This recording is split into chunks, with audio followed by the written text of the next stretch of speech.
Welcome to the closing circle for the IM Winter Solstice Symposium. And I'm Renee Baribeau, and it's been a long journey together, 12 days and 12 nights. Hey, Jenny, gathering up people now. And good, you can hear me. This is great. That's great. Hey, Pat, how are you? Well, this is the closing circle, and what does that mean? It means that I'm going to give you a couple of tools for taking your energy back home and keeping it together. If you can see, I've got a candle burning. I did a fire ceremony last night, and I saw on the wall today that some people said they were going to leave their fire open for a few more days. That would not be my recommendation. You're more than welcome to keep candles burning and stuff, but we're closing the powerful circle of this so that we can create again for the new year. We've heard from 18 awesome presenters, and that information is over on Enlightening on YouTube for you to gain access to the whole year. And also the podcasts are at the Practical Shaman. This isn't like a one and done. You can go back and visit Linda's Destiny Meditation, or I know last night when I was out for a wind walk, I didn't even remember the interview with Sandra until I was standing in front of the tree again last night and realized that at the beginning of this, I had that experience of the tree explaining to me how it was important in order to really know the wind to merge with this tree. And then yesterday when I was re-listening to Sandra's New Year's message, and she talked about having an intimate relationship with one element of nature for the year, and that to go out and get to know that tree intimately, I thought, wow, this tree called me. And so here I am with the tree, and the tree's merging with me and going to provide me with guidance for the year. And it did.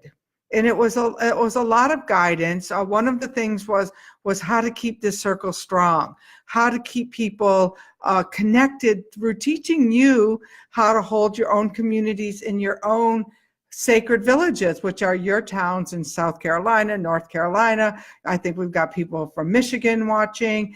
There's people from Ohio. There's people from Finland, all over the world. That the important part is how do we keep these communities alive and building through the powerful intentions that we set with this fire. And it doesn't do me any good to sit here and spout out all my hot wind when the work really becomes, how do you bring this forward in your own community and connection? So one of the things that's going to happen is I'm going to start doing monthly teachings, which will be a closed circle, and it will be called Learning to Fly, which thank you, Bridget Hopkins, for giving me this impetus with your vision. And each month there will be a different teaching. And the goal will be to how to support each other to build our own practices, our own communities, our own clans out in the world, because this work is needed now. It's not needed 10 years from now. We're ready to step in. And so one of the things that I wanted to talk about first was the importance of decharging. You've heard me talk about the black rock. Well, in the middle of the night, I got this message, Renee, you're carrying all of this energy from the over 2,400 people who have signed up for this symposium because we've requested it. We requested to hold space, and then when we're holding space and we're getting tired and a little sluggish, it's because we're not necessarily doing our decharge exercises. So go back to look at that black rock exercise, which is on the wall. Cindy Lindsay gave a wonderful talk about the importance of decharging, and share these decharging practices with people. Okay, so teach your village how to decharge, because we're so prone to so much energy hitting us all over.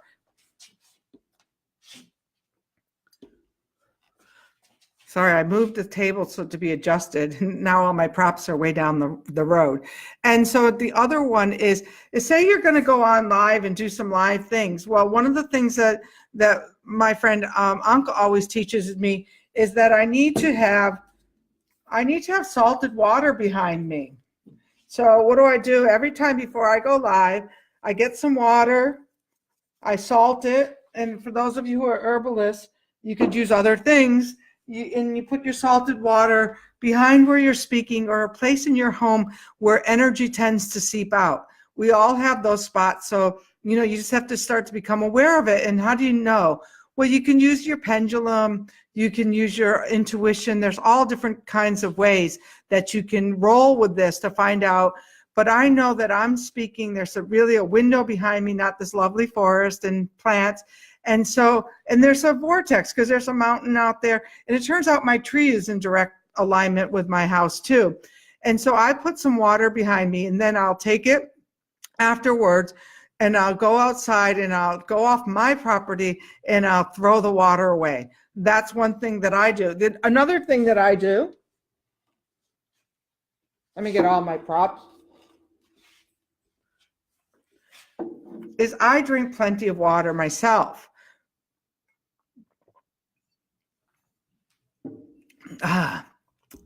Are you hydrated? I know today, after doing that talisman ceremony, which probably took a lot of the energy from a lot of the talismans and a lot of the fire tending work that you've been doing, and I felt a little tired. So I've been, reinvigorating myself, which requires self-care. So how do you take care of yourself? You've been fire tending for since the solstice began. So how are you going to care for yourself today? After this talk, I'm going to go out and take a walk in nature, and that with every step I take, I'm going to consciously see myself taking one foot, decharging after the next decharging step. And I'm going to walk, and I'm going to take a wind bath at the top of the mountain, which all of you should have winds of spirit. Now, if you don't, get it today. I decided to hold that mini reading for one more day. I'm shameless, okay? I'm promoting, but get winds of spirit or look down the page. There's a wind bath exercise. I'm going to recommend that everyone who's been holding fire go out and take a wind bath. And speaking of bath, I don't know about you, but during the course of this symposium, I've taken about 5 or 6 baths with salt water in it, Epsom salt, cleansing herbs, some other kinds of potent herbs, because I kept feeling the heaviness of all of the energy, not people throwing it at us for any reason, but that the energy was heavy. People have heavy hearts. I mean, think about what 2018 looked like. It was a heavy-hearted year. I'm glad you guys are all agreeing and that this means you're all taking salt baths. How many salt baths did you take during this solstice? I took a lot, and I'll probably take another one today. My altar also includes my food. I wanted so bad to bake Christmas cookies, and Spirit wouldn't let me. He said, no, you just want to eat the sugar and want to eat the candy and eat all of that. And so I've been noticing, as I've been tending space, my drive for sugar has been lessened. So look at what good habits have come for you during this solstice ceremony, and hang on to those. Those visions where you had beautiful visions of your life, being exactly where you wanted, in those destiny visions and those other ways of clearing. Hold on to those seconds. Sometimes when things got so hard in my life, I would hold on to the memory of what it felt like to love my cat. Just to go back into loving my cat energy. And they say, and I don't know who they is, but 17 seconds, hold that energy of that feeling, that gracious energy, and it's going to start to multiply in your life. The other trick I use, and this is the new wind whistle designed by our new friend Oscar Wilkes over in New York, who wrote me and said, I love your wind whistle, but remove the face for me. And I did. And he's having entire ancestral experiences with it. Our wind maker in Mexico is going to be shipping me some more of these. I'll have both the face and the faceless, but we have at least 50 new wind whistlers this month. I haven't added it all up. And so wind whistlers, let's do a wind whistle. Let's whistle together, because first of all, when I'm feeling out of sorts, I will go outside, I will turn to each direction, and I will whistle up a wind. Okay, there's people out there doing it. And then I feel so connected. A suggestion I made this morning when I was giving somebody a mini reading is to actually use this wind whistle as a breathing vessel, like you're doing breath work. And you do it, you keep going for 10, 5, 10, 15 minutes, and it's going to shift the energy in you. We're just learning more about this as the healing tool that it is. Our first thing was to just use it as a wind tool, but now we've learned that it can be used as a healing device as well. And another one, can you see me, is sage. If you've been tending to the fire, really, really, really, really important is to cleanse your house. And how do you cleanse your house with sage? Well, you open up a window or a door because you need some place for those energies to go. You don't want them still, you move them around and leave them in the vortex in the center of your house. No, you have to open up a couple of doors, a couple of windows, and sage your house. Use copal, Palo Santos, whatever works for you. Those beautiful sage bundles that Meg Beeler made are incredible. And then do that. And then another thing is, if you want to keep your fire open, what I would suggest is keeping the light burning from your candle for another day. And that's what I'm going to do for all of those incarnate spirits running around. I just did 60 some readings of people who bought books, and there was a lot of hurt and sorrow going on there. So I'm going to keep a candle lit for those people, but that we're closing the bigger circle of the I Am Winter Solstice Symposium, but we're not closing the Wind Clan. We're not closing our circle. We're going to keep going. I better close that down or the fire alarm's going to keep moving. So what I thought we would do is I thought we would pull a Winds of Spirit card from the Wind Sack. And it is a wind sack, as many of you heard me joking about. I wanted it to be a nice wind pouch, but no, wind came in sacks, wind came in bags, and I tend to be a wind bag, so it works perfectly. You could agree. You could love me still. I love me for all my perfections and my imperfections, and they're all perfect, so I'm all perfect.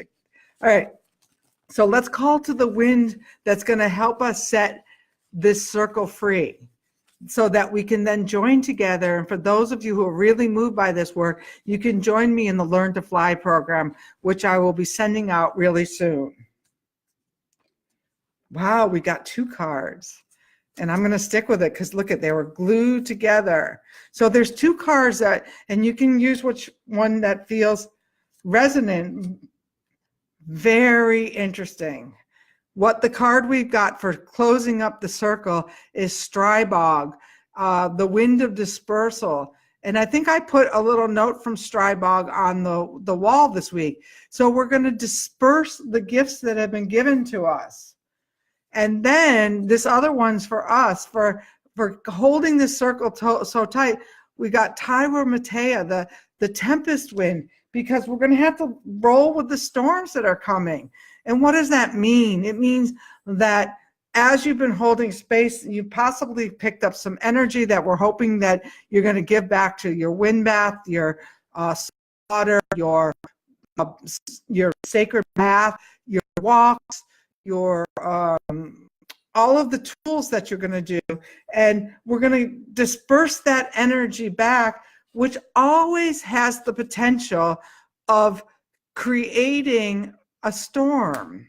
And that storm can come back and kind of make you feel like the wind is smacking you right dab in the face, like me trying to get onto this live 4 times this morning, or, not necessarily feeling like I have the energy to take a strenuous walk up the mountain. So what do? Instead, I take a gentle walk up the slope and know that there's always the winds that will push back as we move our energy. So let's call first to Strybog to disperse the energy of this group, not this group, but of the sacred fire tenders who have been holding space. So wind whistlers, are you with me? Do you have your wind whistles? Let's let Strybog go by setting him free. We're going to start in the north. We're going to work backwards to the west, to the south, and all the way to the east.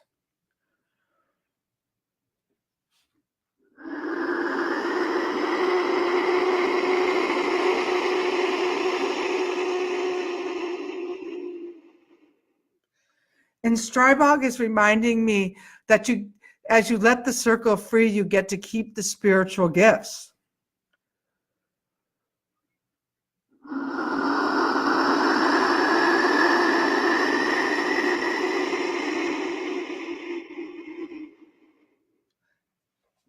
And Strybog is showing me that we're actually releasing each other's hands in this circle, but that we're still strong. That it's important to do what I'm talking about, these self-soothing exercises, so that you can take care of yourself today. Nurture yourself, take walks, take baths, be with yourself, go outside and find that tree you're going to connect with for the year.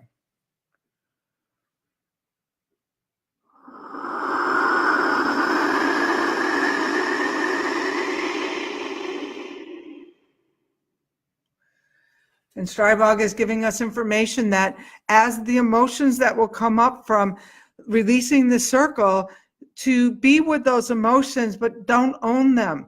Write them in the wind. You can just write them right in the wind and see Tyra Matea rolling down and taking them off with the waves. It's really funny. You saw me trying to put this out. Well, it's still blowing. So we really, really must be clearing a lot of the energy we've created here. And hopefully the fire alarm's not going to go off.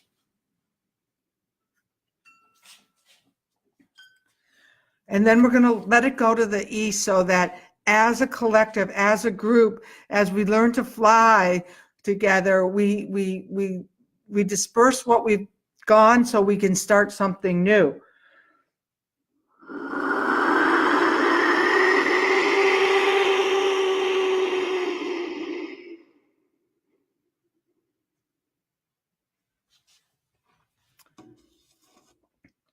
Wow, did you feel that? Let's give it one more release for all of the hard work and all of the amazing fire tenders. Make sure you watch the fire tenders altar video too if you haven't yet.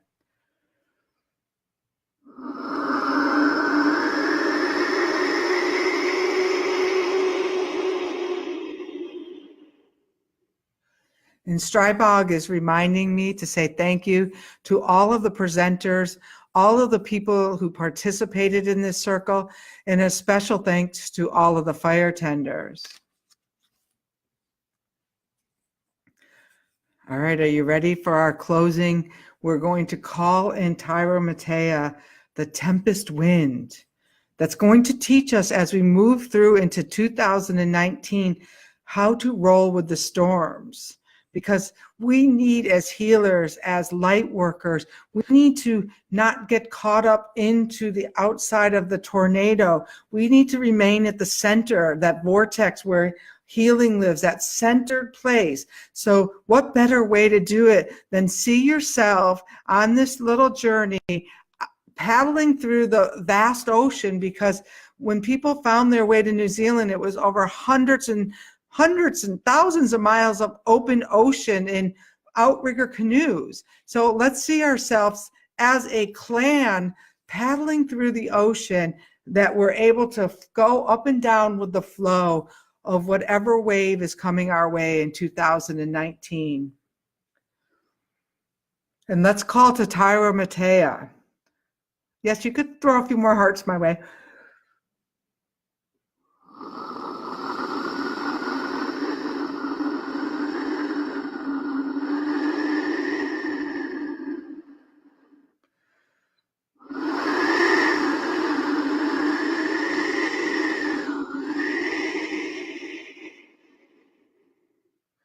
And on this last one, bring in the power of being able to move and roll with all of the storms.